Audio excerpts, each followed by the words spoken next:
Okay, तो देखिए ये असाइनमेंट में टोटल ऐसे इतने क्वेश्चन हैं, लेकिन जो भी काम के हैं अभी जो हमने डिस्कस किया, जो टॉपिक उस पर देखते हैं कितने क्वेश्चन हैं।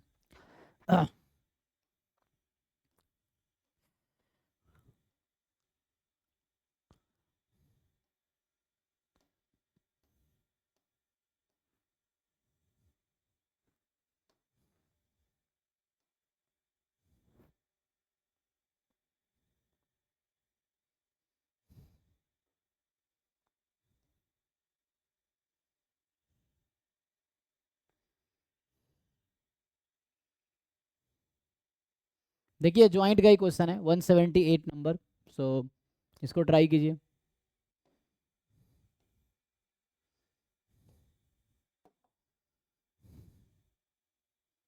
हम्म,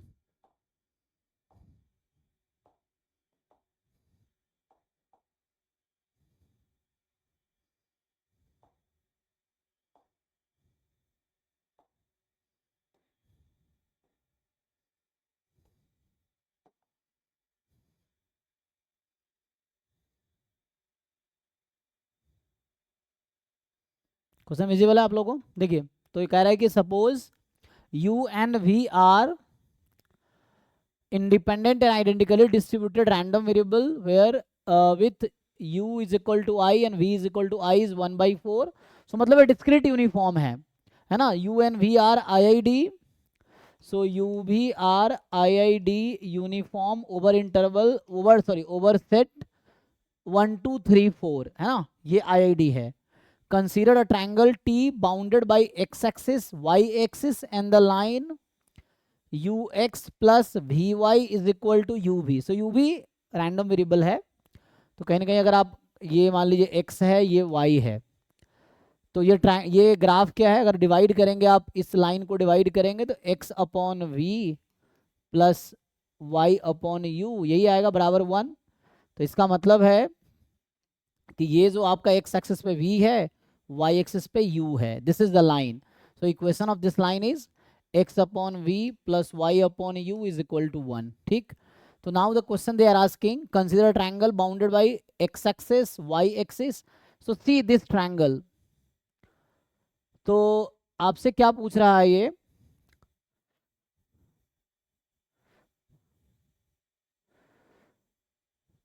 सो which of the following statement are correct? Area तो आप इजिली देख के बता सकते हैं, ये ओरिजिन है, ये u है, ये v है. सो एरिया ऑफ इस ट्रायंगल क्या होगा जी? Half into base into height. So base is v and height is u. So area will be half u v. ठीक है. अब आपको पूछा जा रहा है कि probability area less than 2 is this. अब बहुत आसान है, आई थिंक अब करके देखिए. So now you can easily check कि कौन सा ऑप्शन करेक्ट होगा. क्या आप चेक कर पाएंगे? एक बार चेक कीजिए. इतना मैंने हिंट दिया आपको. Area is half U V. So they are asking कि क्या प्रोबेबिलिटी है area T will be less than 2. क्या ये 5/16 होगा? टी अगर आइसोसेलेस ट्रायंगल है means at least this u is equal to v की प्रोबेबिलिटी क्या है? तो आइसोसेलेस मींस प्रोबेबिलिटी है ना. सो फर्स्ट पार्ट जो पूछना चाह रहा है, indirectly they are asking you to find the probability u V upon 2 is less than 2. ये आएगा क्या? दूसरा पार्ट जो आपसे पूछना चाह रहा है कि probability u is equal to v क्या होगा? So this you need to check. तीसरा part area less than, again same thing. तीसरा पार्ट में पूछा जाए यू भी upon 2 less than equal to 8. This is what. And the fourth part is similarly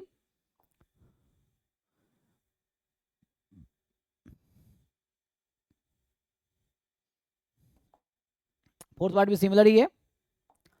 तो fourth part they are asking you to find, जो D option है, ये पूछ रहा है प्रोबेबिलिटी यू भी अपॉन 2 मोर देन 1. ये क्या होगा? तो I think it is easy. अब आप चेक कर सकते हैं यू भी का सपोर्ट क्या है 1 2 3 4.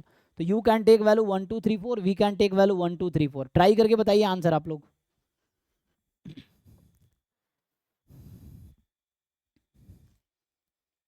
कि कौन कौन सा ऑप्शन करेक्ट है, क्योंकि मोर देन 1 करेक्ट ऑप्शन है.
ऑल ऑफ दी अबव आ रहा है सर।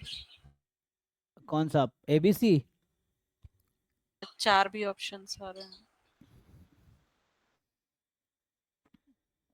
अच्छा ओके, तो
देखिए, तो ये पॉसिबल वैल्यूज है UV की।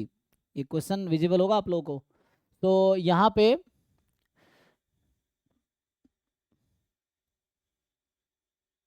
देखिए अभी के लिए,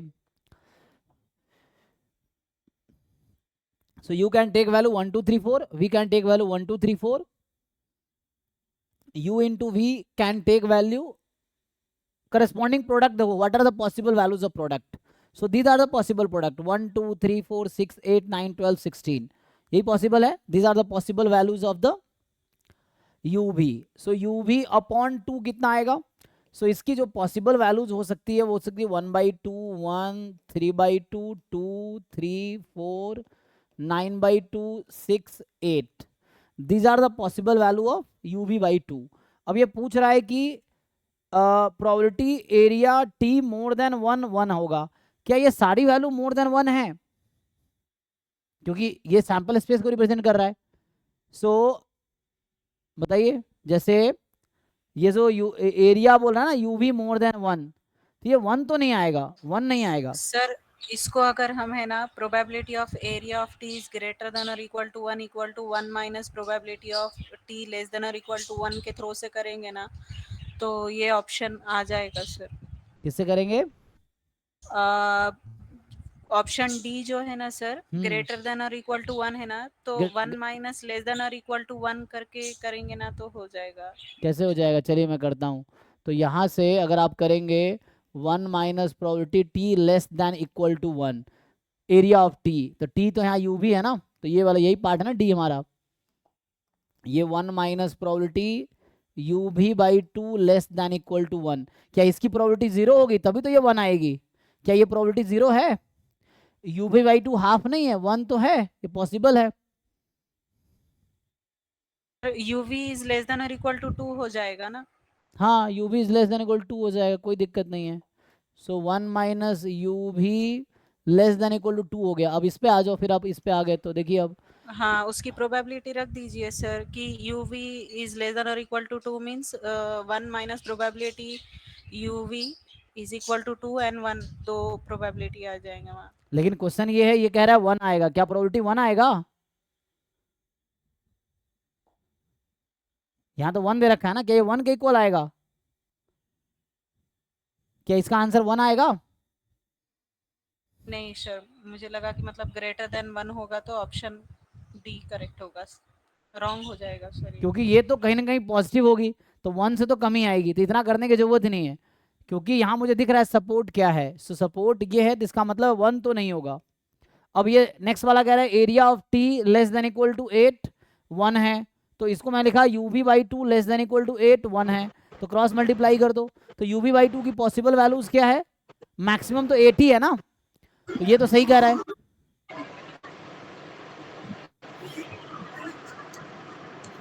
अवनीश आपका माइक ऑन है, म्यूट कर लीजिए।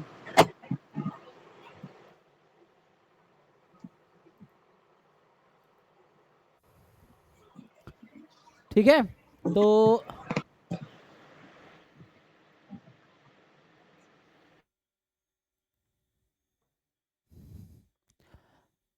अब area of T less than equal to 8 1 होगा, तो यूवी बाई टू एरिया है, एरिया तो यूवी बाई टू है ना, area of triangle UV by two, ये जो एरिया है इस ट्रायंगल का, area of T is UV by two, तो ये यूवी बाई टू है, ये तो लिखा है यूवी बाई टू, और इसकी वैल्यू 1 2, अच्छा यूवी बाई टू वैल्यू ये 8 तक ही जा सकती है, या क्रॉस मल्टीप्लाई कर लेंगे, है ना।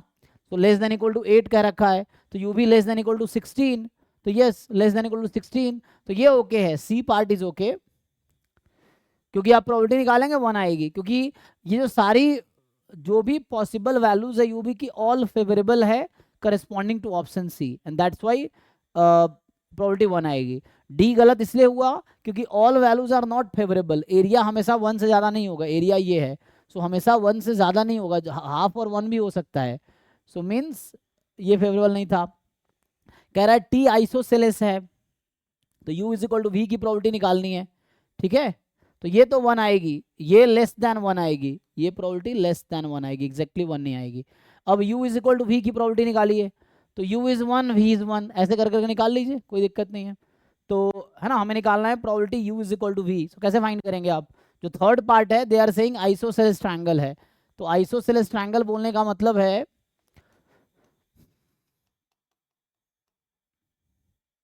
ना, आइसोसेलेस ट्रायंगल है, तो इसका मतलब ये हो गया कि u is equal to V, तो ये हो जाएगा summation probability u is equal to let say i, v is equal to i, and i from 1 to कितने वैल्यू है, 4 तक जा रही है, 1 to 4 ही तो है।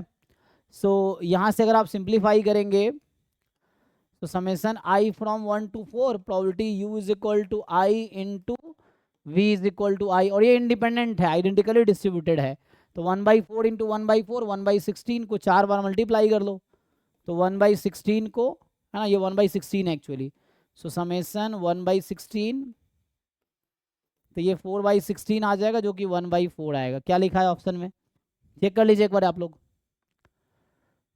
सही है सर। तो यहाँ से 1/4 कह रहा था, ये ट्रू है। अब नेक्स्ट कह रहा है प्रोबेबिलिटी एरिया लेस देन 2, तो एरिया इज लेस देन 2, मतलब area is UV by 2 less then, कितना आ रहा है, 5/16 आ रहा है, ठीक है फिर, हाँ, तो अगर वैसा है तो इट इज़ फाइन। तो एरिया लेस देन 2 है, तो 5/16 कर लीजिए, लेस देन 2 का मतलब एरिया ये हाफ और 1 के करस्पॉन्डिंग, अच्छा हाफ 1 और 3/2 के करस्पॉन्डिंग प्रोबेबिलिटी निकाल लीजिए, वो तो हो जाएगा। एरिया लेस देन 2 तो आपने निकाल ही लिया है, तो ये बोल रहा, 13/16 एक मिनट यही तो यहाँ देख लेता हूँ, लेस देन 2, तो probability U V less then 4, है ना, यही हो गया। अब यू भी लेस देन 4 में यू भी की पॉसिबल चॉइसेस लिख लीजिए, सो यू भी की जो पॉसिबल चॉइसेस हैं 4 से छोटी 1 2 3 वाली, सो 1 2 1 2 3, अब आप फेवरेबल आउटकम काउंट कर लीजिए कि 1 कब हो सकता है, 2 कब हो सकता है ना, जैसे क्या क्या पेयर अलाउड, मैं ऐसे लिख देता हूँ, सो 1 1 होगा, तो u1 v1 तो 1 हो जाएगा, 1 2 2 1 1 3 3 1, यही अलाउड है ना, और कुछ अलाउड है, बस यही पॉसिबिलिटीज हैं, तो टोटल कितने हो गए 5, ईच आउटकम की प्रोबेबिलिटी 1/16 है, because they are independent and identically distributed, तो ये आपका 5/16 आ गया, ठीक है ना, टोटल 16 था, ओके ठीक है, तो सही बताया आपने, तो यहाँ से option A B C are correct, D is not correct.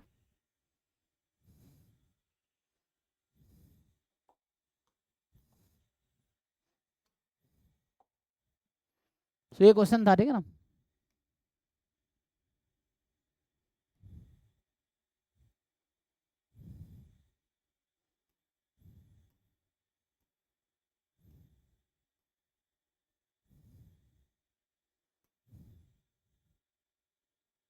A coin is tossed repeatedly. X is the number of trial before the first head occurred. After the first occurred, the additional y tails appear before the next head occurs. Then which of the following statement are true? देखो, तो जैसे इस तरह question आप try करोगे, क्या answer आएगा, ये भी ज्वाइंट वाला ही है।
को बताइए, किसी को समझ आ रहा है?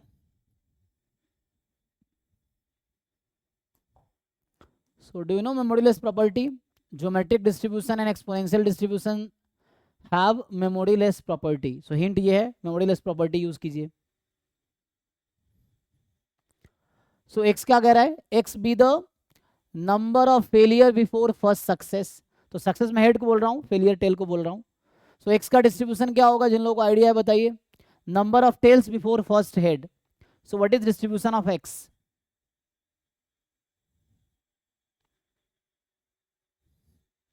Number of failure before first head. Geometric भी. So geometric with parameter half, है ना, अनबायस्ड है. सो ज्योमेट्रिक 1/2 आ जाएगा आपका. So it is geometric 1/2 and support will start from 0 because there are two kind of cases na, number of trial before first success, number of trial to get first success और number of failure before first success. तो यहाँ support 0 से start हो रहा है, failure वाला है. What is y? Then it says after the first head occurred an additional y tails appeared before the next head. Again y is the number of tails before the first head. अब मैं पहले वाला geometric distribution है ना, so geometric distribution has memoryless property. So what happens, वो उससे पहले क्या हुआ भूल जाएगा ना. तो फर्स्ट हेड से पहले क्या हुआ उसको भूल जाओ. तो now you start after the first head. तो after the first head same situation is there like the x. So again y will have geometric distribution with parameter half where support of y is 0 1 to this, and x and y are I can say IID geometric half. अब आप बताइए क्यों independent है? क्योंकि पहला head आने तक x का रोल है, y का रोल पहला हेड के बाद है. और क्वाइन और डाइस कभी एक जो ट्रायल्स हैं वो हमेशा इंडिपेंडेंट होते हैं ना, क्वाइन एंड डाइस के. सो और ज्योमेट्रिक डिस्ट्रीब्यूशन भी कॉमन है दोनों का. So they are IID random variable, और आईआईडी रैंडम वेरिएबल है तो आप बताइए क्या होगा अब आंसर. तो इजीली बता पाएंगे आप.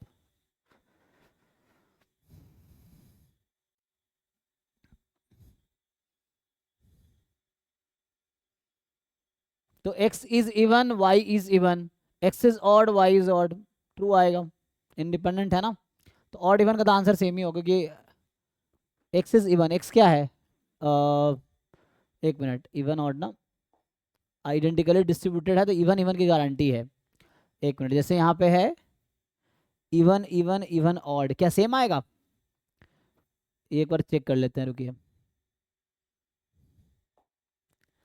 सो x is even y is even and x is odd. ये तो प्रोडक्ट कर सकते हो, you can do product, probability x is even into y is even, x is odd into y is odd. क्या ये सेम आएगा? Question ये है, तो एक बार चेक कर लो तब डिसाइड कंक्लूड करेंगे. So they are independent, identically distributed है, बट ऑड इवन की प्रोबेबिलिटी सेम होगी, इसकी गारंटी है. So if I ask you what is the probability of getting odd number of, let's say x is odd ना, support मतलब like ये हो गया. सो क्या प्रोबेबिलिटी है x बराबर 1 3 5 7 दिस, ये प्रोबेबिलिटी कितनी आएगी? तो इसका जो PMF आएगा है ना, we write the PMF of x, तो PMF क्या होगा? if I write the PMF of x and PMF of y, दोनों तो IID है तो PMF तो सेम ही रहेगा. सो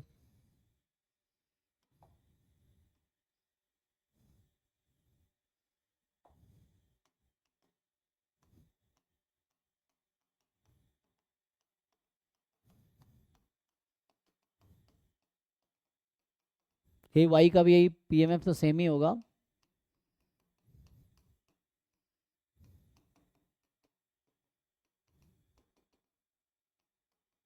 यही है.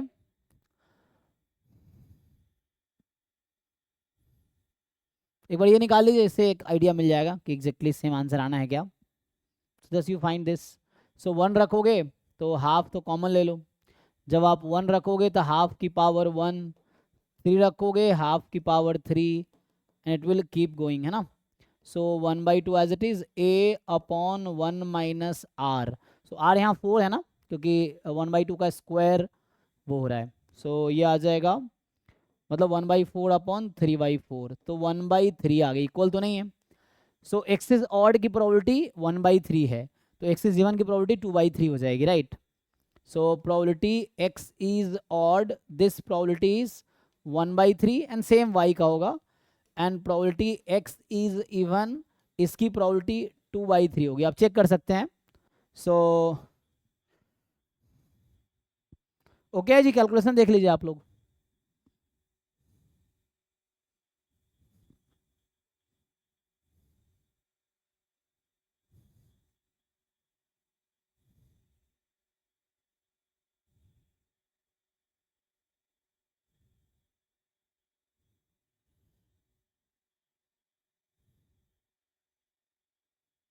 तो यहाँ से क्या आ जाएगा, इवन इवन, तो इवन इवन जब निकालेंगे आप तो इंडिपेंडेंट है, तो इवन इवन का मतलब 9/4, और ऑड ऑड का मतलब 1/9, इक्वल तो नहीं होगा, तो ये तो ट्रू नहीं लग रहा है। अब यहाँ even even even odd, even even even odd equal होगा जी, देख लीजिए। तो इवन इवन इवन ऑड करेंगे तो यही इवन इवन फिर से वही 9/4/9, और इवन ऑड करेंगे तो 2/9, तो ये भी इक्वल नहीं होगा। अब यहाँ देख लीजिए, इवन इवन की प्रोबेबिलिटी ज़्यादा है इवन ऑड से, इवन इवन की प्रोबेबिलिटी ज़्यादा है इवन ऑड से, ये 4/9 ज़्यादा है 2/9 से, यस। इवन इवन की प्रोबेबिलिटी कम है इवन ऑड से।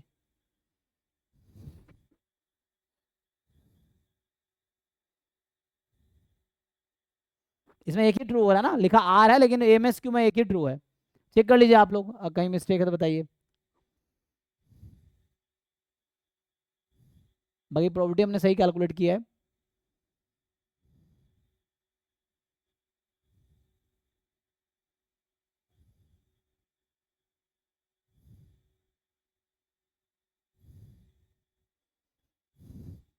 किसी को डाउट है? ठीक है जी। सो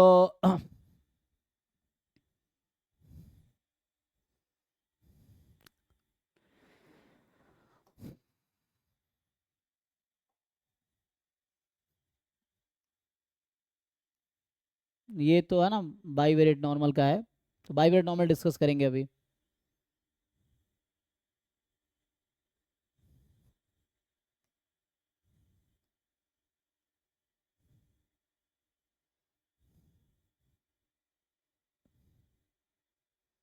ये भी हालांकि बाईवेरिएट नॉर्मल का है, टू इंडिपेंडेंट नॉर्मल ही है। तो इसका थ्योरम हमने क्लास में उस दिन लिखा था, सो आप चेक कर सकते हैं। तो ये हमने उस दिन लिखे थे ना अभी क्लास में, थ्योरम इसका लिखा था।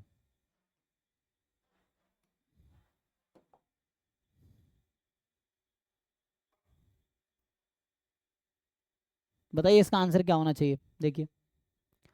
सो X and Y are IID normal 0 1 है, स्टैंडर्ड नॉर्मल है, और u है x upon Y, that you know इसका स्टैंडर्ड कॉची डिस्ट्रीब्यूशन आएगा u का, एंड v जो है x अपॉन मॉड y है, तो v का डिस्ट्रीब्यूशन क्या आएगा,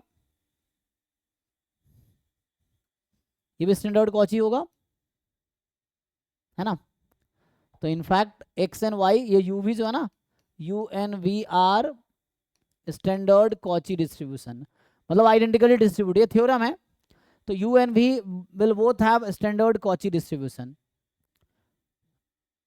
अब कह रहा है u एंड v है सेम डिस्ट्रीब्यूशन, यस, ये थ्योरम है, तो ये तो ठीक है। क्या v का डिस्ट्रीब्यूशन टी डिस्ट्रीब्यूशन होगा, तो चेक कीजिए। तो हम लोग ऐसा लिख सकते हैं v को x upon root under v square, x is normal 0 1 and v square, एक मिनट क्या लिख रहा हूँ, x अपॉन वाई ना, मॉड y स्क्वायर, तो mod y square is chi square 1/1। अच्छा ये थ्योरम तो लिखा है नहीं मैंने अभी, क्योंकि हमने डिस्कस करेंगे आगे। सो क्या लगता है आपको v का डिस्ट्रीब्यूशन क्या आएगा यहाँ से, नॉर्मल 0 1 अपॉन काई स्क्वायर 1/1, क्या होता है,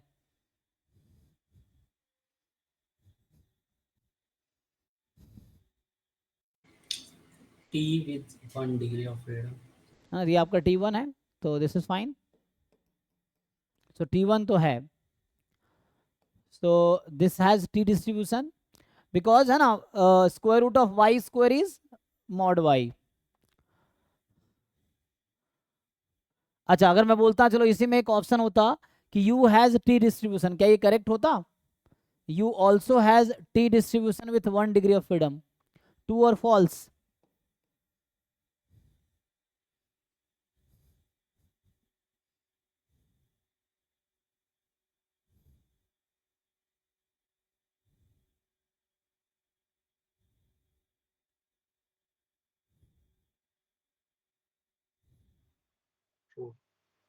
आइडेंटिकल डिस्ट्रीब्यूटेड है दोनों, तो U and V are identically distributed, obviously होता, ठीक है। हाँ, तो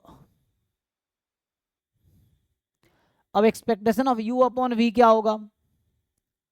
सो expectation of U upon V, अच्छा U अपॉन V क्या है? If you find U upon V, तो ये तो आ जाएगा, हाँ, यू डिवाइड इट, तो एक्स एक्स कैंसिल हो गया, mod Y upon Y, so mod Y upon Y, तो ये कुछ ऐसा हो गया कि 1 when Y is positive, -1 when Y is negative, है ना। जीरो पे डिफाइन नहीं होगा तो जीरो पे हम उसको इग्नोर करेंगे।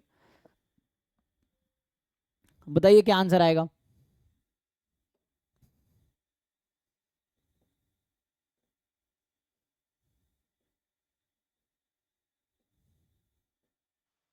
सो वाई मोर देन जीरो तो हाफ है, वाई लेस देन जीरो भी हाफ है, and you upon we,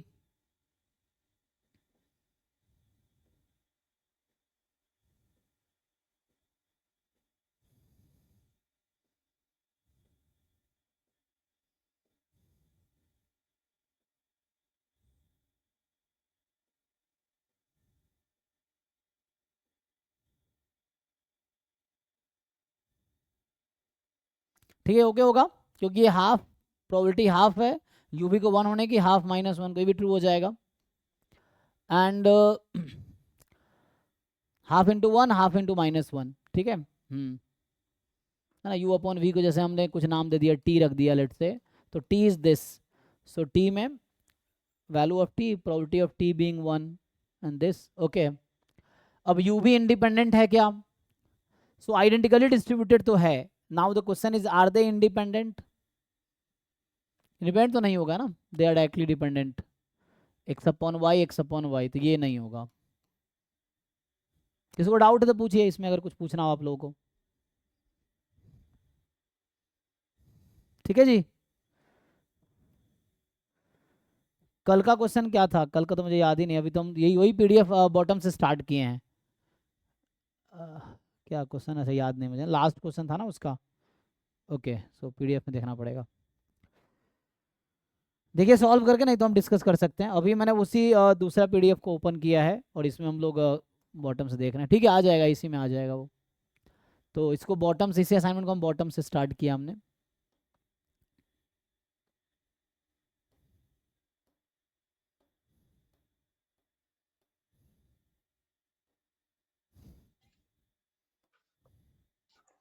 x and Y वो बर्नौली थे, हाँ and then z is equal to x plus y and w is equals to mod of x minus y.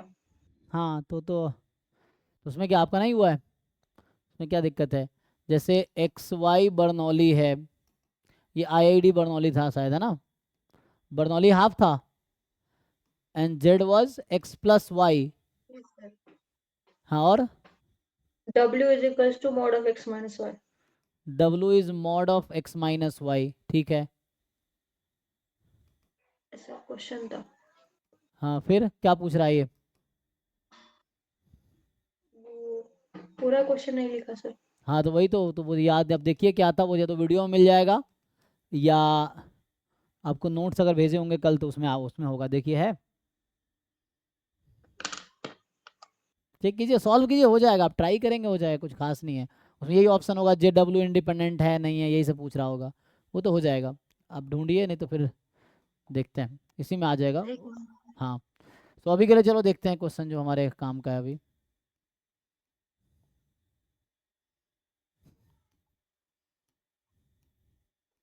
सो अभी हम joint वाले question try कर रहे हैं। हाँ, कल के पीडीएफ में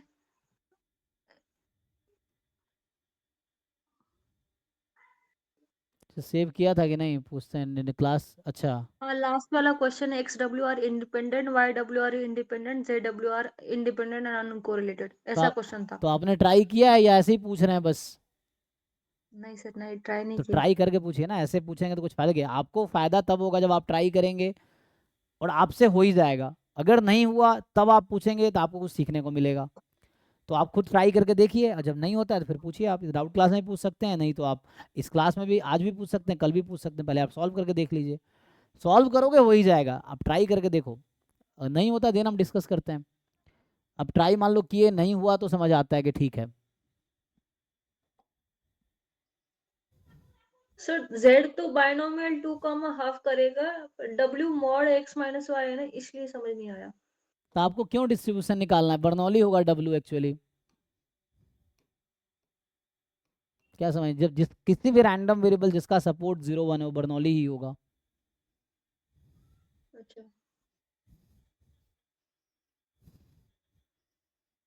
अब चेक कर लो ना आप लोग, उसमें क्या है, बर्नौली ही होगा। आप बस पी निकाल लो, अब क्या होगा, और करस्पॉन्डिंग आउटकम आप चेक करो। एक्चुअली खुद पे कोई एग्जाम में कोई सपोर्ट थोड़ी होगा। एग्जाम में आप सोचो कि मान लो इस तरह क्वेश्चन एग्जाम में आएंगे ही, आते हैं यही सब आते हैं, जितने भी क्वेश्चन उस टाइप के ही आते हैं एग्जाम में।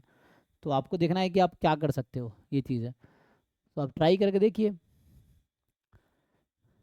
बाकी 30 मार्क्स तो कंपलसरी आपके हैं एप्टीट्यूड के, नहीं उसमें करना ही है अटेम्प्ट। बाकी बचा 170 मार्क्स जो आप सब्जेक्ट के कर सकते हैं इधर उधर से। उसमें भी ये लीनियर अलजेब्रा का टोटल मिला के लीनियर और डीएल 120 मार्क्स का है। तो पूरे अटेम्प्ट करोगे नहीं तो मान लो आप डिसाइड कर लो आप 80 मार्क्स से करोगे, 100 मार्क्स से करोगे, उसके हिसाब से। बाकी मान लो कोई बच्चा 100 मार्क्स का लीनियर अलजेब्रा अटेम्प्ट करता है, 30 मार्क्स का आपका एप्टीट्यूड हो गया, तो 130 इधर हो गया। तो आपको ये डिसाइड करना 70 मार्क्स के किस टॉपिक का प्रिपरेशन करोगे। 70 मार्क्स का स्टैट्स कर सकते हो या कोई और टॉपिक कर सकते हो, ये देखना पड़ेगा आपको कि किस टॉपिक में आप कंफर्टेबल हो, उसके अकॉर्डिंग प्रिपरेशन करो कि 200 मार्क्स में कितने मार्क्स के किस टॉपिक से अटेम्प्ट करोगे। 30 मार्क्स एप्टीट्यूड तो करना ही है अटेम्प्ट आपको, और उसके बाद 170 में कैसे आप अटेम्प्ट करोगे किसका, वो देख लो। बाकी आप ट्राई कीजिए, हो जाएगा ये। बर्नौली डिस्ट्रीब्यूशन आएगा, पी निकाल लीजिए, पी क्या होगा यहाँ पे, सो ये पी होगा डब्ल्यू इज इक्वल टू 1 होने के। आप खुद फेवरेबल आउटकम ढूंढ के कर लीजिए, आ जाएगा। ठीक है सर, ट्राई करते हैं। हाँ हाँ, हो जाएगा, ट्राई करके देखा, नहीं होगा फिर डिस्कस कीजिए।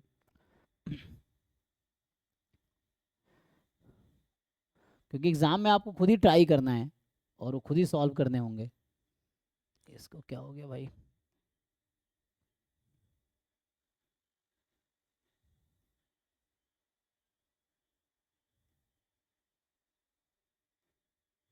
चलो इस पेज को लोड नहीं कर पाया वो।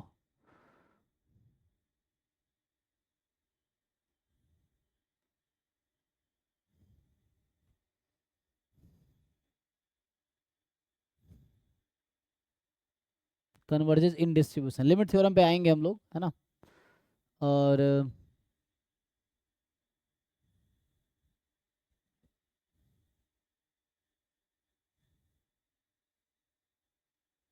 ये तो मैं डिस्कस किया था उस दिन ना क्लास में।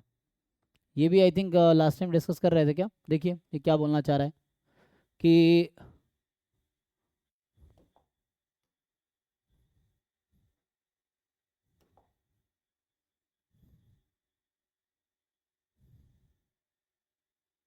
देखिए ट्राई करके, suppose X Y Z are 3 independent random variables each with finite variance. u है x प्लस जेड, v है y प्लस जेड। Suppose u and v have same distribution, so u और v आइडेंटिकली डिस्ट्रीब्यूटेड है। अच्छा,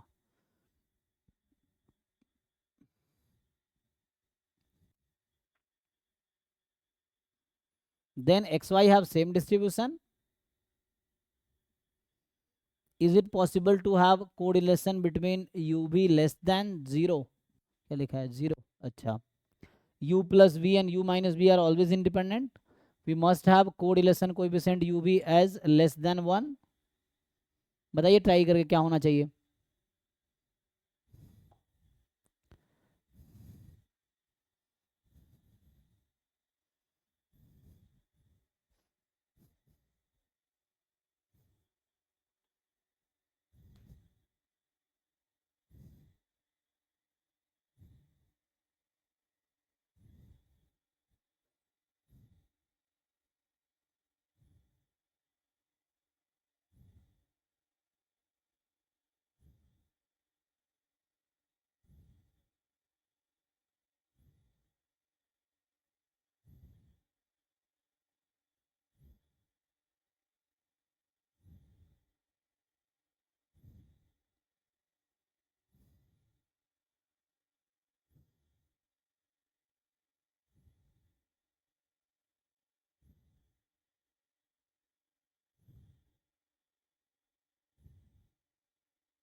sir option ये होगा ना, same distribution होगा एक्स एंड वाई का।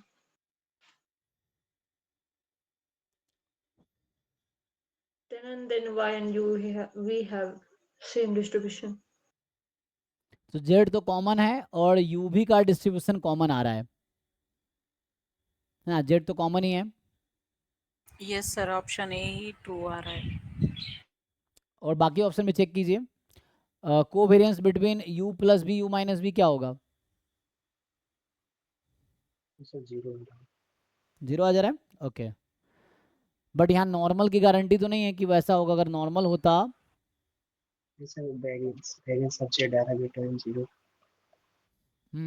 एक minute. So u plus V यहाँ पे जो होगा u प्लस बी वो x plus Y plus two Z ये हो जाएगा ना। और जीरो आ रहा है सर।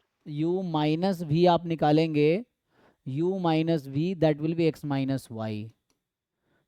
और जब आप इसके बीच का कोवेरियंस पहले निकाल लीजिए, so u plus V u minus V, so है ना।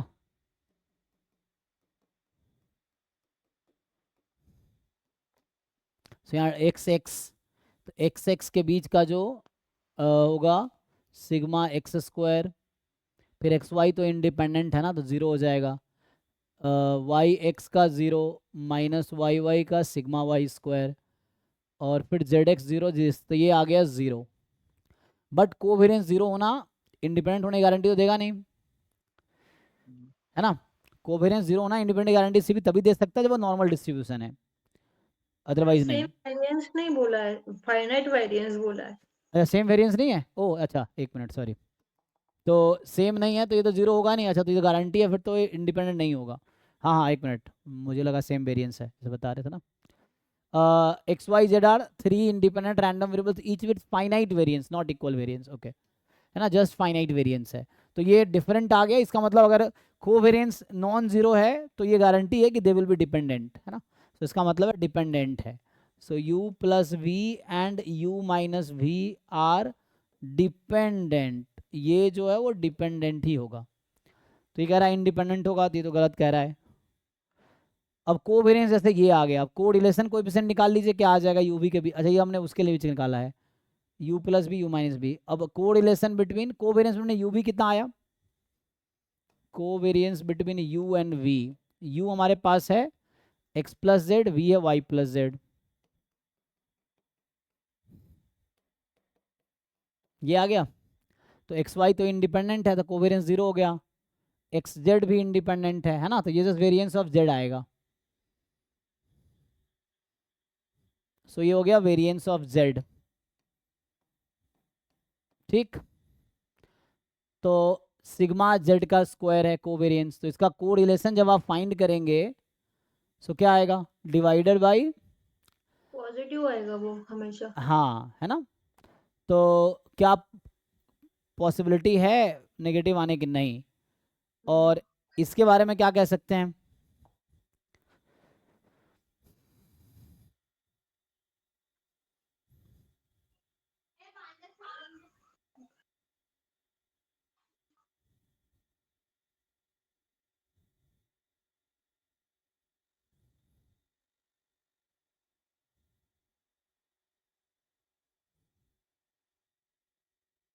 फाइनाइट वेरिएंस कह दिया, तो डीजनरेट नहीं ले सकते, फाइनाइट है ना, अच्छा तो फाइनाइट वेरिएंस, सर वो लेस देन वन ही आएगा, लेस देन वन ही आएगा। क्योंकि न्यूमरेटर में डिनोमिनेटर में sigma X square plus sigma Z square into sigma Y square plus sigma Z square दो बार आ रहा है ना, इसलिए। तो variance of u variance of v का है ना रूट हो जाएगा, और u का वेरिएंस जब हम निकालेंगे तो variance x plus variance z variance y plus variance z, तो variance x plus variance y plus two time variance of z denominator में रहेगा, अच्छा मल्टीप्लाई करना है ना, वेरिएंस x मल्टीप्लाई करना है sorry, variance x plus variance z into variance y plus variance z, इस तरह से। अच्छा तो यहाँ पे तो डिनोमिनेटर ज़्यादा है तो लेस देन वन ही आएगा, क्योंकि जेड का वेरिएंस आ गया ना वहाँ पे तो जी। तो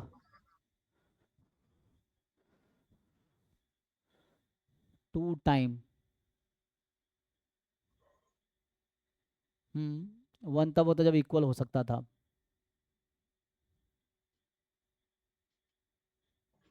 तो बचा क्या, पहला ऑप्शन क्या होगा? Now think about first.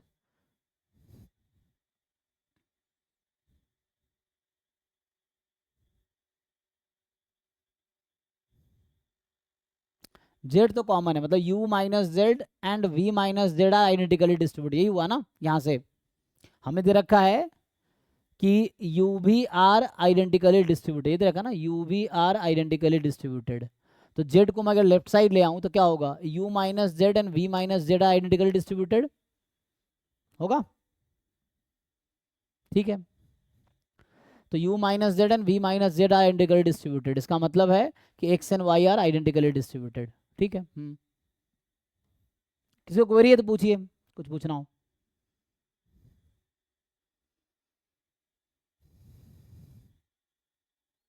तो लिखेंगे तो क्लियर हो जाएगा ना।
ये क्या कह रहा है 139 कि phi t with the characteristic function of some random variable, then which of the following are also characteristic functions?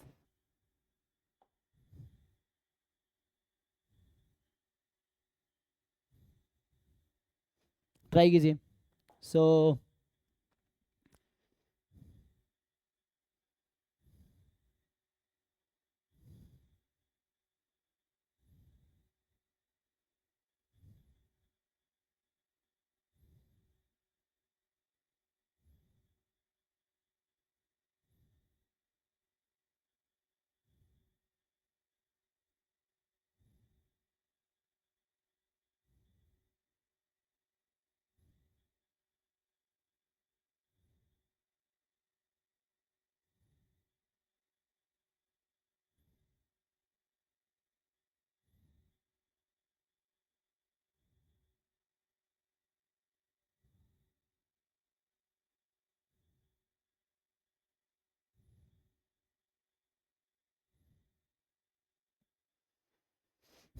So if phi t is a characteristic function, तो आप डेफिनेशन तो जानते ही हैं आप लोग,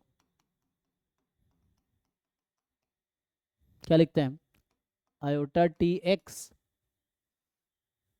तो जैसे अगर ये कैरेक्टरिस्टिक फंक्शन है तो जीरो रखने पे आंसर 1 ही आएगा यहाँ भी। तो एक तो पहले ये चेक कर लो इसको कौन सा सेटिस्फाई नहीं करे, तो हम एक कंडीशन ले रहे थे, तो ये डिस्कार्ड करेगा ऑप्शन को। तो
सर डी तो नहीं होगा शायद। है ना, क्योंकि डिस्कार्ड करना है। जैसे टी को अगर आप एक्स टी को 0 रख दिया आपने, तो एफ 0 यहाँ क्या हो जाएगा 5 1, और 5 1 तो 1 आएगा नहीं, तो ये तो पक्का आउट हो गया। बाकी में क्या होगा, सो सी सेटिस्फाई कर सकता है ना, उसमें B हो होगा, जाएगा। B ए option। बी और सी तीनों भी ट्रू हो रहे हैं सर। कैसे, ये गारंटी देने के लिए उसमें आपको ये सोचना पड़ेगा। कैरेक्टरिस्टिक सर B फंक्शन का प्रोडक्ट अगर हम लेते हैं तो अगेन कैरेक्टरिस्टिक फंक्शन ही आता हमारा है। फाइव का स्क्वायर जो होगा वो 5xt और 5xt का बार हो जाएगा जी, जैसे कॉन्वोल्यूशन प्रॉपर्टी से। अगर ये आप निकालेंगे, तो ये अगर निकालते हैं तो क्या आता है, तो ये तो वही आ जाएगा phi of X at minus T, तो ये तो हो जाएगा, तो इसका गिवन तो कोई डाउट फंक्शन नहीं है, गिवन फंक्शन। क्योंकि x का अगर एम जी एफ वो है तो माइनस एक्स का ये हो जाएगा, तो ये तो ओके है। What about A and B. अच्छा, मैग्नीट्यूड आप लेते प्रोडक्ट हैं, ऑफ टू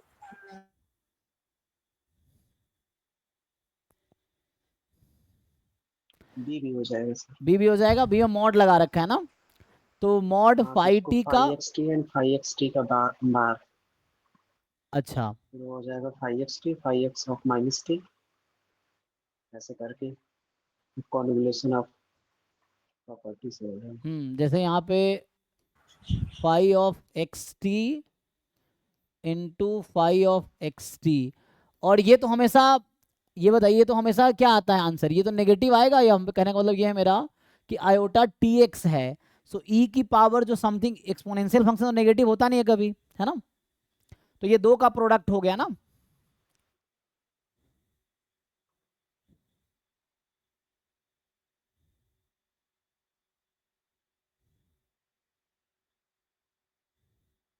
तो ये तो हमेशा आपका क्या मिलेगा, सो ये बी वाला तो हो जाएगा, प्रोडक्ट है ना दो का। व्हाट अबाउट फर्स्ट, ये क्या ग्रेटेस्ट इंटीजर फंक्शन लगा रखा है, क्या इसकी गारंटी है, ये क्या ग्रेटेस्ट इंटीजर फंक्शन है ना, ये जस्ट फंक्शन है, ये लिखा नहीं लेकिन ग्रेटेस्ट फंक्शन है।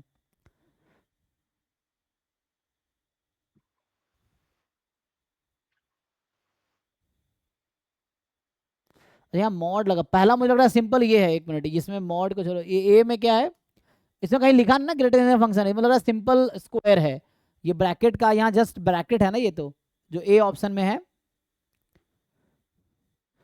ए में क्या है जस्ट ब्रैकेट है, मुझे लगता है ए वाला तो हो जाएगा, ए वाला ही सिंपल प्रोडक्ट है, जिसको बता रही थी कि 5xt इंटू 5xt, तो ये स्क्वायर है, जस्ट यही लिखा हुआ है, मुझे लग रहा है ये 5xt का होल स्क्वायर है, यही पहला ऑप्शन है, तो पहला तो हो जाएगा। और यहाँ भी क्या है, मॉड लगा रखा है, तो इसको ब्रेक कर सकते हैं आप, आयोटा टाइम अगर अच्छा, मतलब इसको आप क्या लिख सकते हैं, ऐसे लिख सकते हैं 5t इंटू 5t का कॉन्जुगेट, ऐसा भी कर सकते जी हैं, सर। है ना, यस सर यस। हाँ, सो 5t इंटू 5t कॉन्जुगेट, और इससे फिर मिल जाएगा आपको, तो 5t का कॉन्जुगेट जो हो जाएगा 5 ऑफ माइनस 16 हो जाएगा। हाँ, तो उससे आ जाएगा, मतलब ये भी हो जाएगा ना, तो ठीक है, ए बी सी तीनों आ जाएगा।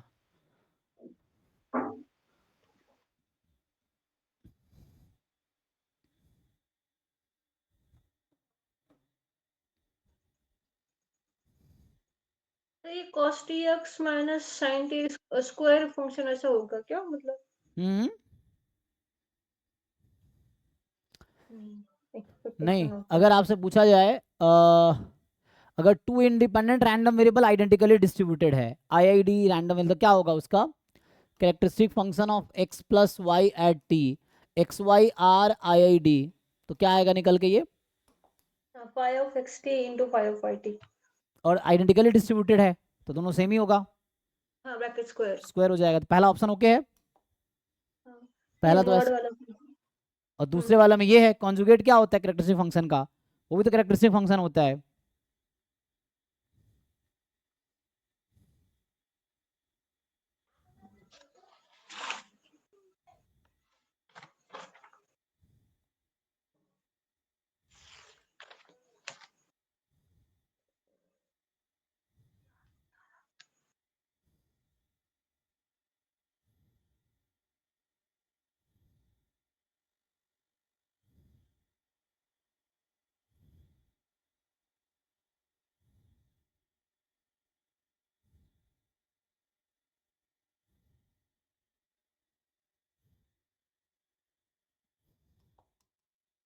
चेक कर लीजिए।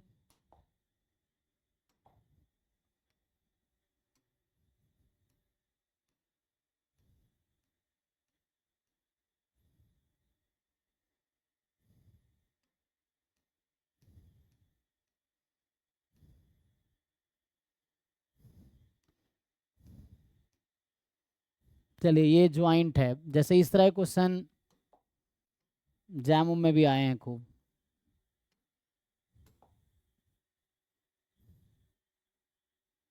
जैम के पीवाई क्यों देंगे ऐसे, मतलब ऐसे तो क्वेश्चन तो वही सब है यहाँ भी तो।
बताइए, सोच के तो आसान है, जैसे काउंटिंग बेस्ड है, इसमें कुछ थ्योरम वोरम नहीं लगाना है। लगा भी मतलब वो कहना मतलब कैलकुलेशन नहीं है, जस्ट ये परमुटेशन कॉम्बिनेशन के बेस पे क्वेश्चन समझ लीजिए।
सर ये डिसाइड कैसे करेंगे x1 x2 x3 x4 में मैक्सिमम कौन है? हाँ तो यहाँ पे क्या होगा कि x1 x2 x3 x4 are IID random variable है। तो देखिए अभी आपको ये समझना है, यहाँ सब में मोर देन का केस चल रहा है ना, मोर देन ही है, okay. So something more than something more than something more than something है ना, इसमें जैम को बहुत सारे क्वेश्चन इस पे आए हैं। तो इसमें total number of way of arranging 4 random variable on this 4 position कितने होंगे? Total number of arrangement of 4 numbers, तो आपके पास सैंपल स्पेस में टोटल आ गया 4 फैक्टोरियल 24 आउटकम। अब ये एक इवेंट है तो you have to count the number of favourable outcome. Total 24 तरीके से आप इस तरह से अरेंज कर सकते हैं, x1 more than x2 more than x3 more than x4 and so on like this. अब आपको देखना है कि how many outcomes out of 24 are favourable to this, जो इसका फेवरेबल है।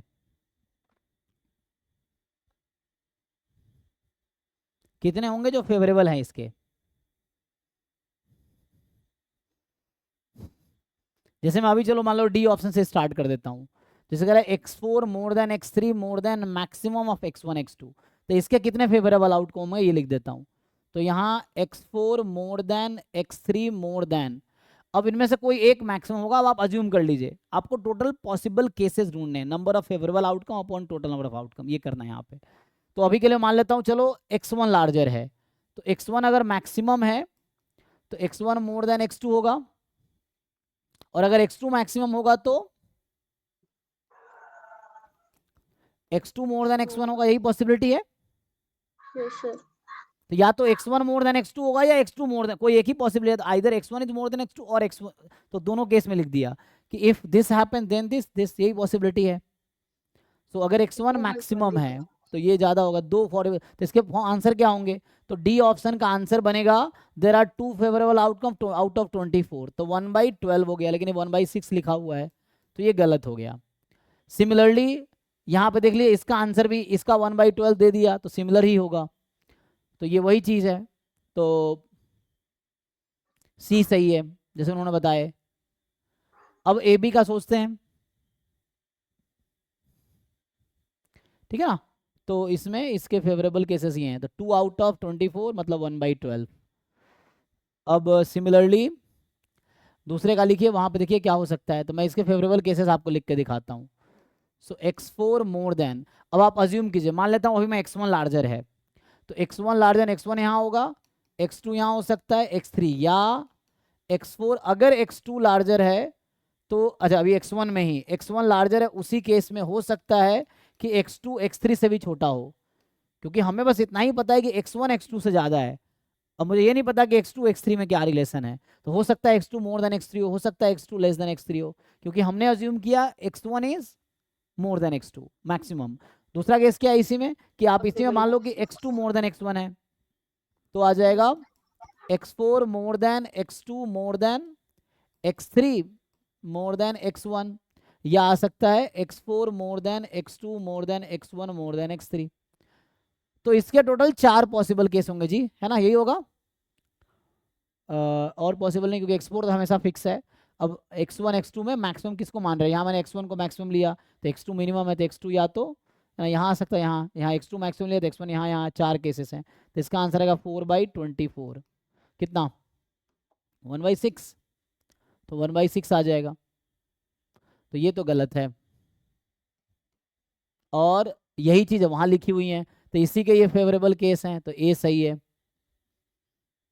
ठीक है, तो ए एंड सी सही है, और ये सब 4.75 मार्क्स के क्वेश्चंस हैं, तो अगर आप 4.75 मार्क्स के है ना, उसमें I think BC maximum attempt कर सकते हैं आप, सेक्शन सी में है ना, बीसी होता है ना, 60 में 20 अटेम्प्ट करने होते हैं आपको, तो आप देख लीजिए ना 20 क्वेश्चंस कौन से कितने किसके अटेम्प्ट करेंगे, लिनियर रियल है कितने अटेम्प्ट करेंगे जो सेक्शन सी आपका होता है उसमें, और लिनियर है कितने, रियल के कितने, स्टैट्स के कितने, उस तरह कॉम्बिनेशन आपको पहले प्लान करना पड़ेगा कि 200 मार्क्स के आप किसने किस टॉपिक से कितने क्वेश्चन अटेम्प्ट करेंगे, तो पहले ही आप PYQ सॉल्व कर रहे हैं, ईयर वाइज सॉल्व करके देखिए, आपको आइडिया लग जाएगा कि कहाँ आप कितना कंफर्टेबल हैं और क्या आपकी स्ट्रेटजी होनी चाहिए, ठीक है जी।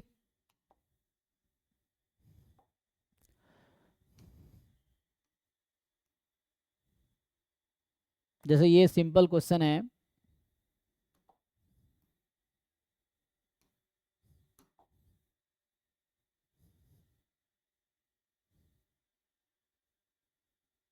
बताइए इसका क्या आंसर होगा।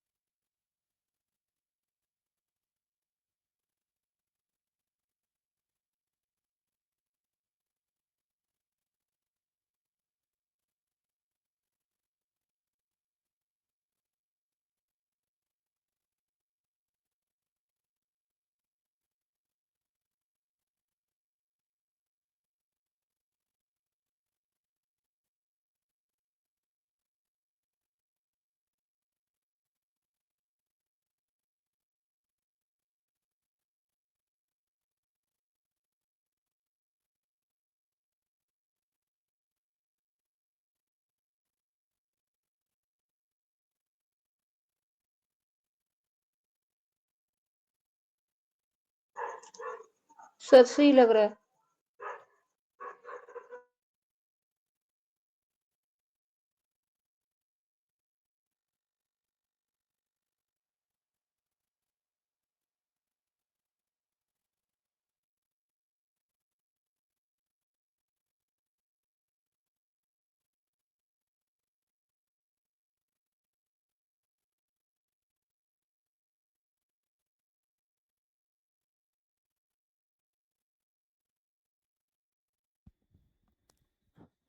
हाँ एक मिनट, कितना आया, क्या बता रहे थे ना आप? तो एक्स कोई रैंडम वेरिएबल इस तरीके से, ई एक्स तो 0 है, ई एक्स स्क्वायर 2 है, इसका मतलब वेरिएंस एक्स एक्चुअली 2 है, ई एक्स 4 है एक्चुअली, ठीक है। तो इसका क्या मतलब है कि ई एक्स 4, अच्छा ई एक्स 4 आपको 4 दे रखा है ना, और ई एक्स स्क्वायर 2 है, ई एक्स 0 है, तो क्या ई एक्स क्यूब 0 होगा? क्या आंसर बता रहे थे अभी आप, कोई बता रहे थे ना? क्या एक्स नॉर्मल 0 2 होगा?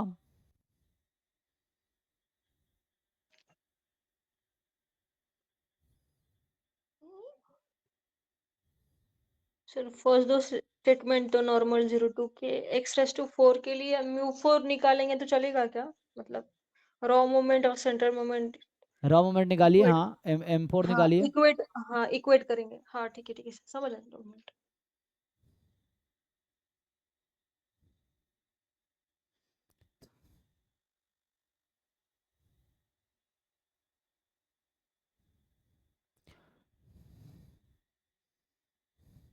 X is bounded with probability 1, x bounded है विथ प्रोबेबिलिटी 1, मतलब सपोर्ट बाउंडेड है इसका।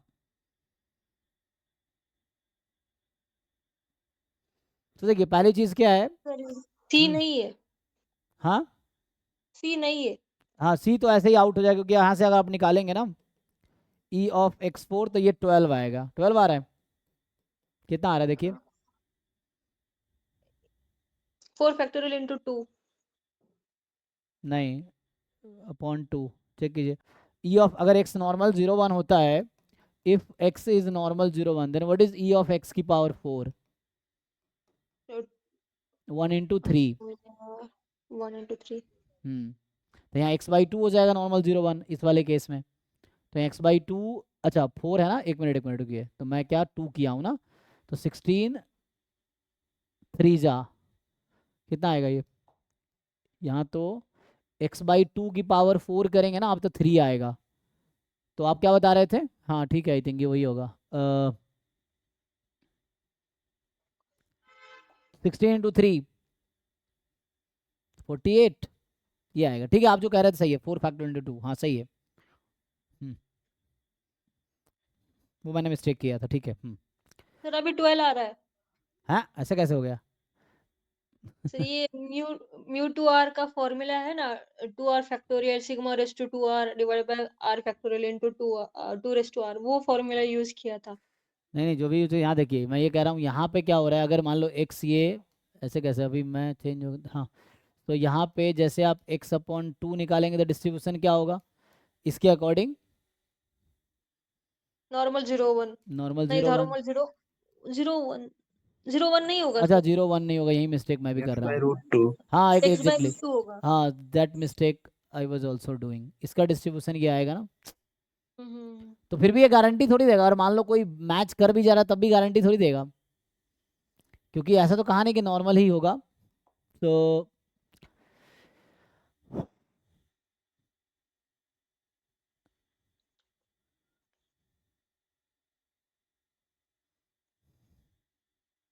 अच्छा अगर मैं वेरिएंस ऑफ एक्स स्क्वायर निकालता हूँ, एक मिनट, वेरिएंस ऑफ अगर मैं एक्स स्क्वायर निकालता हूँ तो क्या आएगा, ई ऑफ एक्स की power 4 minus E of x square का होल स्क्वायर, यही ना, यस। तो ये कितना है 4 माइनस 4, अब सही है, तो 0 आ गया, सो वेरिएंस ऑफ एक्स स्क्वायर 0 हो गया, इसका क्या मतलब है, x square is degenerate random variable, so only degenerate random variable has variance 0 only, तो ये degenerate random variable x square है, तो इसका मतलब है कि एक्स स्क्वायर कोई कांस्टेंट के इक्वल होगा, तो एक्स की वैल्यू क्या होगी, प्लस माइनस रूट के हो सकती है, तो ये तो सही कह रहा है कि बाउंडेड होने की गारंटी है। अब X more than equal to 0 है ना, तो अगर डिजेनरेट 0 पे होगा तो 1 हो जाएगा, लेकिन डिजेनरेट 0 पे होगा नहीं क्योंकि मीन उसका है ना, तो क्वेश्चन एक्स का डिस्ट्रीब्यूशन क्या होगा, अब सोचो आप, सो यहाँ से ये पता चल गया कि एक्स स्क्वायर कोई कांस्टेंट है, तो एक्स इज प्लस माइनस के, अब सोचो आप ऐसा क्या लोगे के आप सो दैट ऐसा हो जाए। तो ये तो कभी हो नहीं सकता अब, क्योंकि डिजेनरेट हो गया ना। तो नाउ यू थिंक कि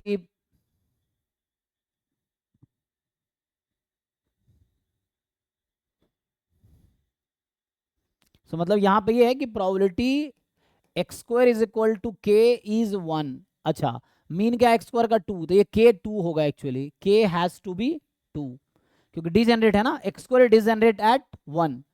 तो डिजेनरेट हमेशा मीन पे होता है। यहां से अगर आप इससे आप ई एक्स स्क्वायर निकालोगे, so you will get actually के, एंड के इज गिवन एज 2, क्वेश्चन में गिवन है ये के बराबर 2, है ना, क्योंकि ई एक्स स्क्वायर 2 दिया है ना क्वेश्चन में। तो नाउ वी गॉट दिस।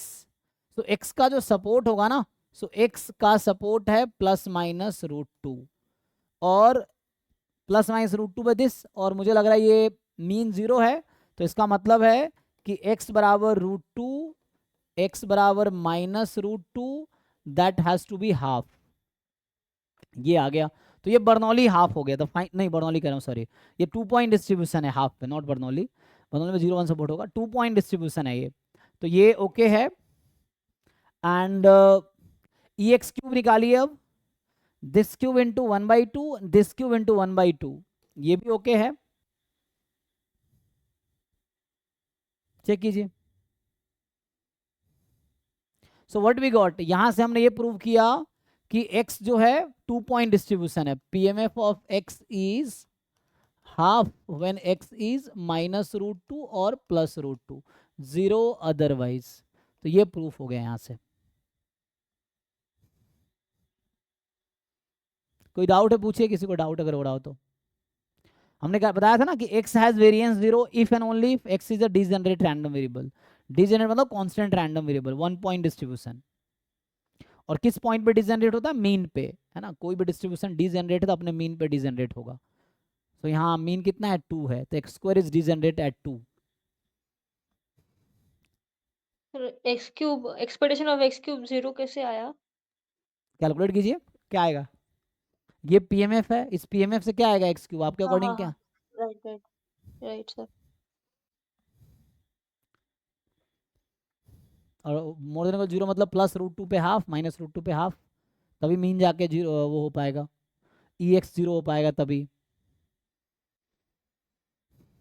ठीक है। सर ये डी जनरेट एट मीन का मतलब क्या होता है? नहीं नहीं, मतलब x is degenerate at constant के। सो इसका क्या मतलब है, व्हाट इज द पीएमएफ।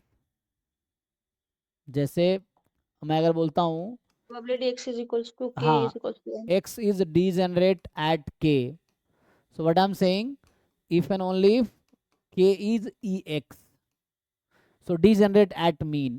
और ये बहुत इजी है देखना इसको कैसे। सो आप बोल रहे हो degenerate at k, तो x बराबर k1 हो गया। so now if I ask you what is the expectation of x here, k तो इसीलिए ठीक है।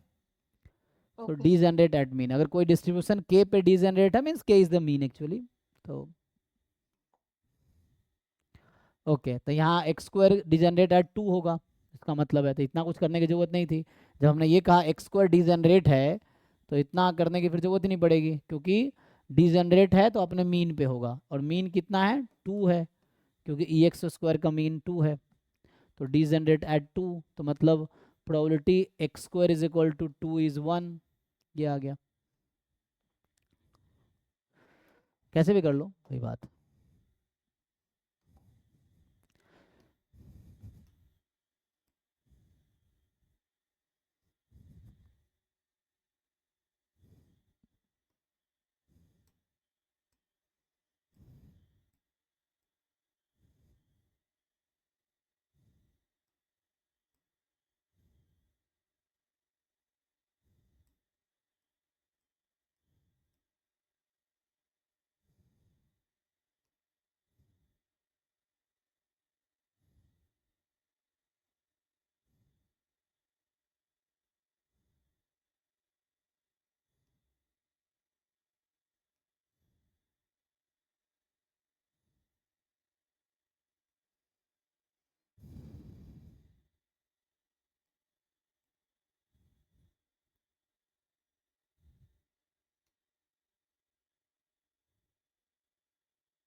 ये देखिए, ये जस्ट फॉर्मूला बेस्ड क्वेश्चन है, तो दे आर आस्किंग यू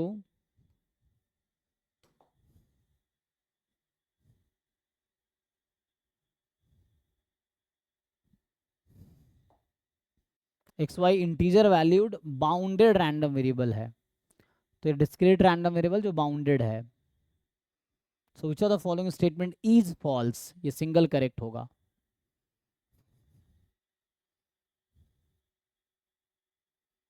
तो है ना, double expectation of X given Y जानते हैं ना, वही तो है ये, चेक कीजिए।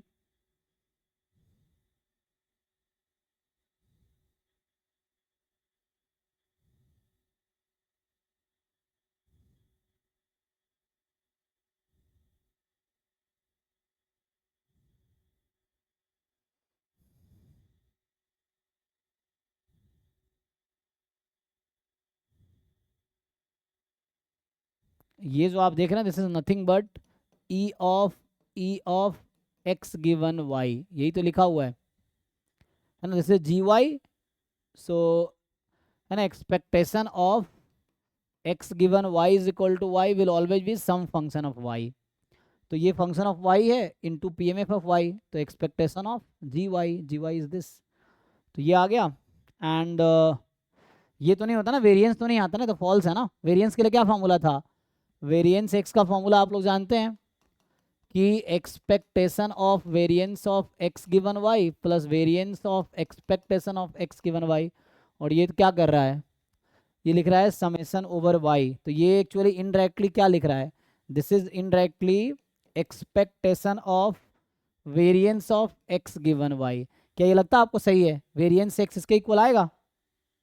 Sir first option expectation of y होगा ना, expectation of function of y, expectation of x given y is equal to function of y, then it is expectation of function of y. हाँ right, got it. Function of Y है ना। So this is the function of Y.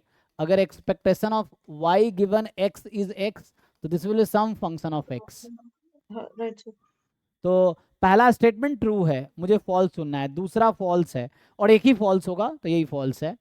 अब यहाँ पूछ रहा है yes, तो ये लिखा हुआ है प्रोबेबिलिटी एट एक्स, ये तो टोटल प्रोबेबिलिटी है, this is theorem of total probability. देखिए this is theorem of total probability ना, probability of E I into A given E I power probability of A, तो ये theorem of total probability, this is the theorem of total probability. ये गलत है बस। ये भी क्या है, E of X Y. So E of X Y you can write, तो ये क्या लिखने की कोशिश कर रहा है, वाई टाइम, वाई बाहर निकाल दिया, हाँ वाई टाइम, सो वाई तो गिवन है, यू कैन टेक इनसाइड ई के अंदर ना, वाई तो यहाँ गिवन है ना, तो यहाँ X into Y given Y हो जाएगा। So this is something E of X Y given Y, ऐसा लिखा है इसको, चेक कीजिए।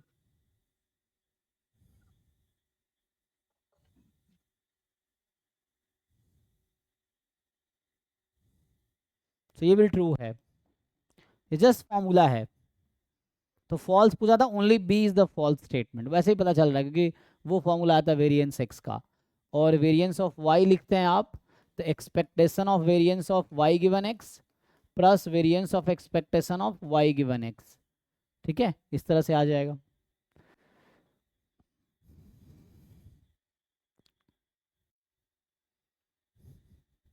ठीक है ना, तो ये हो जाएगा।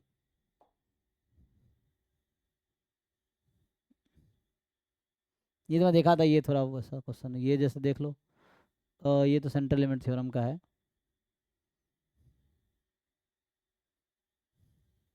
मैंने असाइनमेंट ग्रुप में भेज दिया, आप सॉल्व कीजिए और डाउट डिस्कस कर सकते हैं, जो भी अभी तक हमने यूनिवेरिएट डिस्ट्रीब्यूशन और ज्वाइंट डिस्ट्रीब्यूशन डिस्कस किया है।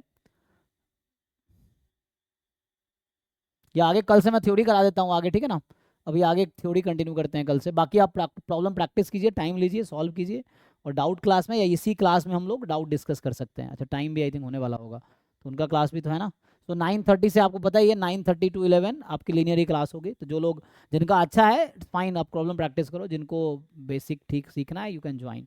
तो मैं अब यहीं स्टॉप करता हूँ, क्वेश्चन मैंने भेजे हैं, आप वो ट्राई कीजिए। एंड अभी जो कि मैंने इसमें आपको सिलेबस में जस्ट हमने क्या क्या डिस्कस किया है अभी तक। सो अभी जो मैंने स्टार्ट किया था, सो ये तो पवन सर ने पढ़ाया था ये वाला पार्ट, और इसके बाद मैं यहाँ से स्टार्ट किया था ना, मैंने तो यहाँ से स्टार्ट किया है। तो ये वाला स्टार्ट करके हमने अभी यहाँ तक डिस्कस किए हैं, independence of random variable, characteristic function, probability, है ना, यहाँ तक डिस्कस किया है। तो आगे मैं अगले क्लास में ये स्टार्ट करता हूँ, और कुछ बचा तो नहीं। So like by variate discuss कर लेते हैं, multinomial distribution and by variate normal. तो कल मैं ऐसा करता हूँ, आपको थ्योरी करा देता हूँ मल्टीनोमियल डिस्ट्रीब्यूशन और बाई वेरिएट नॉर्मल डिस्ट्रीब्यूशन का, और साथ में मल्टीवेरिएट नॉर्मल भी बेसिक डिस्कस कर सकते हैं, तो वो कल देख लेते हैं। उसके बाद आएंगे मोड्स ऑफ, हाँ शायद जेनसन नहीं हुआ है। जेनसेंस हो गया था ना, वो वाला क्या बोलते हैं उसे, expectation. G is convex function, ये लिखा था ना हमने, कॉन्वेक्स Okay, फंक्शन। तो ये इफ एंड ओनली इफ होता, अगर डिफरेंशिएबल है तो ये मैं देख रहा था, ये इफ एंड ओनली इफ होगा। दिस इज मोर देन 0 या मोर देन इक्वल टू 0 लगा लो, more than equal to 0 double derivative ये है, अगर जी डिफरेंशिएबल है तो ये तो डेफिनेशन हो गया, और ये तो डेफिनेशन है अगर जी डिफरेंशिएबल है तो, if G is differentiable function, if G is differentiable function. और थ्योरम ये था, जेनसेंस इनइक्वालिटी ये कहती है कि आप जानते हो ना, क्या कहती है कि x is a random variable, तो expectation of G X is more than equal to G of expectation. G of expectation x। कब? When G is convex function, है ना, when G is convex function, तो ये है। और यहाँ पे जी अगर डिफरेंशिएबल फंक्शन है तो डबल डेरिवेटिव नॉन नेगेटिव होगा if and only if it is a convex function, तो आपको इससे चेक करना है, हो जाएगा। ठीक है, तो ये जेनसेंस इनइक्वालिटी। कॉन्वेक्स फंक्शन मतलब इसका ग्राफ कॉन्वेक्स जैसा आता है, ऐसा जी कुछ है जी, क्या? ग्राफ हमेशा ऐसा आएगा। इस कॉन्वेक्स फंक्शन का मतलब जो मैथमेटिकल डेफिनेशन ये है कि G of lambda x1 plus 1 minus lambda x2 will always be less than equal to lambda g of x1 plus 1 minus lambda g of x2 for all lambda between 0 and 1 and for all x1 x2 belongs to domain, x1 x2 belongs to domain of function। तो ये definition है, ये definition है convex function का, और ये वाला theorem है। तो this is the definition of convex function, और इसका ग्राफ ऐसा होता है, कभी हमेशा ग्राफ ऐसा ही होगा। तो ये जो लाइन बना रहा हूँ अभी मैं, ध्यान दीजिए, ये x1 है मान लो अभी के लिए, this is your x1 and this is your x2 for example. So ये जो लाइन है ना, this represent the left part, g of lambda x1 plus 1 minus lambda x2, and नहीं उल्टा लिख दिया। सो दिस रिप्रेजेंट, ये एक कर्व तो ये है ना, तो g मतलब g का ग्राफ रिप्रेजेंट कर रहा ना वो, तो that represent graph of this part is actually represented by left side. तो लेफ्ट साइड ना इसको रिप्रेजेंट कर, ये तो वो है राइट साइड है, लैम्बडा जी x1 प्लस 1 माइनस लैम्बडा जी x2।